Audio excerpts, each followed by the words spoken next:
আস্থা শেয়ারবাজারের মূল চালিকা শক্তি। আস্থার উপর ভিত্তি করেই বিনিয়োগ করেন বিনিয়োগকারীরা। আর সেই আস্থার সংকট হলে শেয়ারবাজার কতটা ভয়ঙ্কর হতে পারে তার সবচেয়ে বড় উদাহরণ দেখা যায় চলতি বছরের শুরুতে। ইতিহাসের সবচেয়ে বড় পতনের পর নতুন করে কোনো অর্থ শেয়ারবাজারে এখন পর্যন্ত আসেনি। দৃশ্যমান সেরকম কোনো পরিবর্তন হয়নি, হয়েছে শুধু আস্থার পরিবর্তন। আর এই কারণেই বাজার হয়েছে অনেকটা স্থির। এখন পুঁজিবাজার এমন অবস্থায় পৌঁছেছে, আগামী বছরে অর্থমন্ত্রী পুঁজিবাজার নিয়ে কোনো বক্তব্য রাখার কোনো সুযোগ থাকবে না, সুযোগই থাকবে না। এটা it will move by itself. কিন্তু বৃহস্পতিবারে অর্থমন্ত্রী বলেছেন পুঁজিবাজারের সাম্প্রতিক ঊর্ধ্বগতি অস্বাভাবিক। বাজার অনেকটা স্পর্শকাতর হওয়ায় নীতি নির্ধারকদের কথায় যথেষ্ট প্রভাব পড়ে, যে কারণে বাজার হয়ে ওঠে অস্বাভাবিক, যেটি কখনোই কাম্য নয়।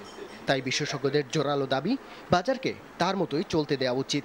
শেয়ার বাজারে সাইকোলজিক্যাল ফেনোমেনন যেটা বলা হয়, মনস্তাত্ত্বিক, এটা সব দেশে সবখানেই আছে।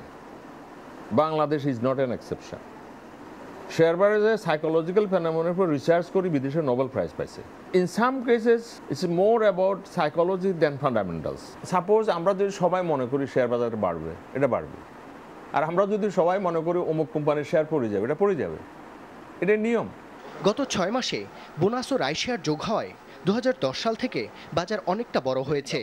আর এই কারণে সূচকও আগের চেয়ে বাড়বে বলে মনে করেন এই বিশেষজ্ঞ।